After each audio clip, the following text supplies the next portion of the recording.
دوستان عزیزم، درود و مهر. امیدوارم حال دلتون عالی باشه. اگه فکر میکنی غذایی بدون گوشت بی‌مزه‌ن، این کدو بادمجون نظر شما رو عوض میکنه. باور میکنی فقط با کدو بادمجون میشه همچی غذای خوشمزه‌ای درست کرد. این غذا به قدری خوشمزه است که حتی گوشتخورترین آدمام عاشقش میشن. بریم با هم دیگه مراحل درست کردنش رو ببینیم.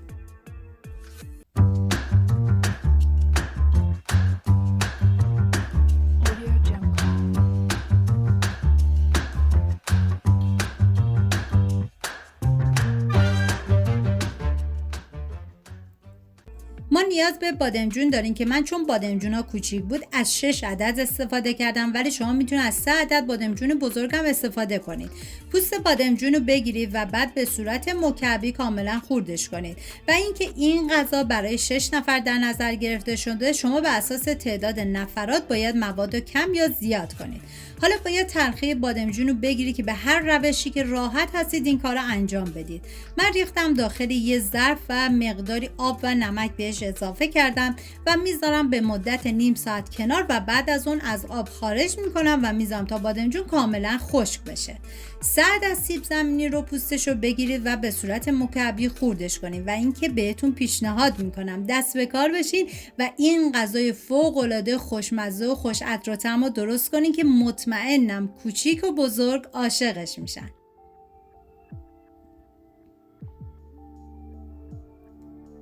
و حالا باید سیب زمینی ها رو سرخ کنین که من ریختم داخل سرخ‌کن بدون روغن با درجه 150 به مدت 20 دقیقه میذارم تا کاملا سرخ باشه. شما میتونید داخل تابه روغن بریزید و بعد از اینکه داغ شد سیب زمینی ها رو بهش اضافه کنید و بذارید سرخ بشه. حالا من مقداری نمک بهش اضافه کردم و 2 عدد کدو سبزم به صورت نگینی کاملا ریزش میکنم. و این شما اگر دوست نداشتین پوست کدو سبز باشه میتونید پوستش رو بگیرید. این دیگه کاملا سلیقه‌ایه.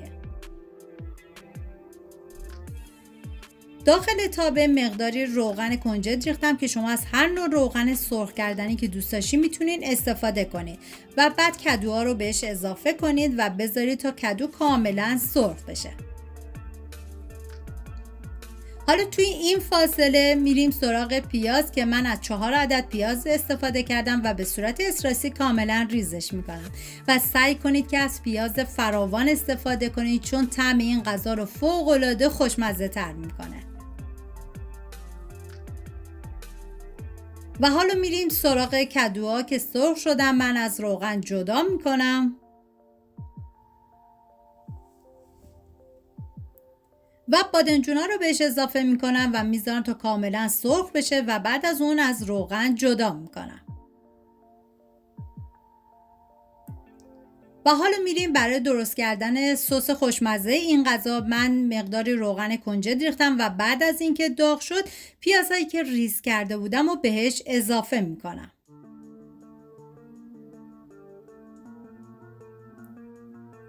هم میزنم و میذارم تا پیاز کاملا سرخ بشه.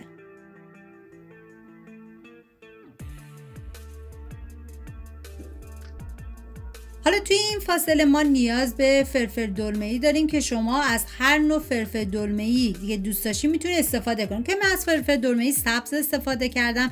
شما میتونید از فلفل دلمه‌ای قرمز یا زردم استفاده بکنید و به صورت نواری نازک برش بزنید. 4 حبه سیر رو کاملا خردش کنید یا اینکه میتونید با دنده ریز رنده کنید. و ما نیاز به پوره گوجه فرنگی داریم که من 5 عدد گوجه فرنگی رو با دنده درشت رنده کردم. و حالا نوبت اضافه کردن ادویه هستش که شامل نمک، زردچوبه، فلفل قرمز و پودر تخم گشنیز. هم میزنم و میذارم ادویه ها تف بخورن و عطر ادویه ها آزاد بشه.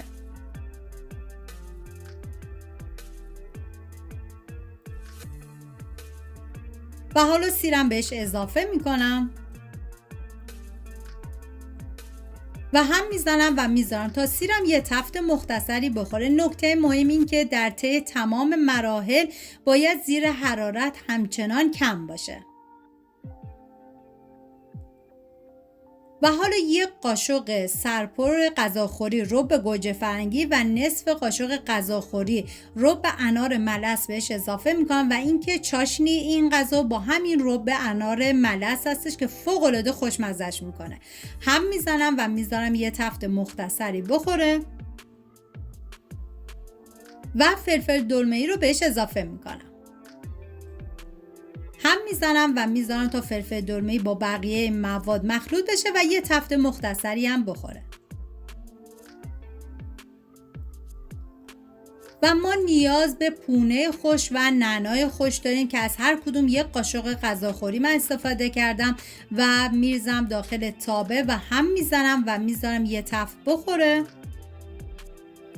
واقعا جای تک تک شما دوستان عزیز خالی. نمیدونم از خوشمزگی این غذا بگم یا از عطر طعم بی‌نظیرش. و حالا پوره گوجه فرنگی رو بهش اضافه میکنم و هم میزنم تا با بقیه مواد مخلوط بشه و یه تفتم بخوره.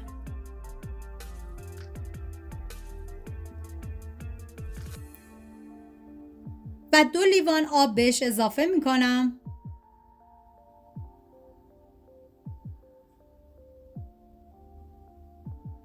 هم میزنم تا همه مواد با هم دیگه مخلوط و یک دست بشن.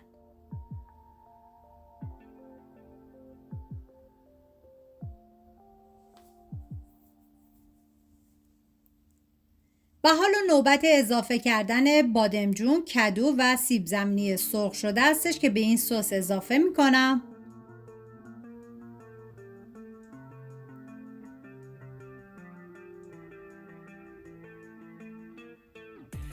و هم میزنم تا همه مواد با هم دیگه مخلوط بشن. ببینید بعد از اینکه بادمجون و کدو و سیب زمینی رو اضافه کردید، بعد از اون باید بذارید به مدت 20 دقیقه بپزه تا کاملا جا بیفته. و حالا مقداری گوجه ریز هم بهش اضافه میکنم و اینکه ببینید عزیزانی که دوست ندارن سیب زمینی رو داخل غذا بریزن میتونن در مرحله آخر به عنوان تزیین ازش استفاده بکنن که این دیگه کاملا سلیقه‌ایه. و دیگه زمان میدم به مدت 20 دقیقه تا این غذا بپزه و جا بیفته. این بود دستور یک غذای خوشرنگ و خوشعطر با کدو و بادمجون. امیدوارم شما مثل من عاشقش بشید. ممنون که تا اینجا همراه من بودید. اگر درست کردید حتما برام بنویسید چطور شد. اگر از این دستور خوشمزه خوشتون اومده حتما کانال رو سابسکرایب کنید تا بقیه دستور خوشمزه بعدی رو از دست ندید. تا درود دیگر، بدرود.